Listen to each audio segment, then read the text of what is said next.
إن الذين كفروا سواء عليهم أأنذرتهم أم لم تنذرهم لا يؤمنون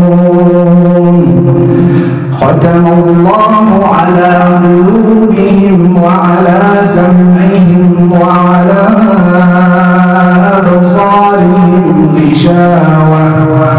ولهم عذاب عظيم. ومن الناس من يقول آمنا بالله وباليوم الآخر وما هم بمؤمنين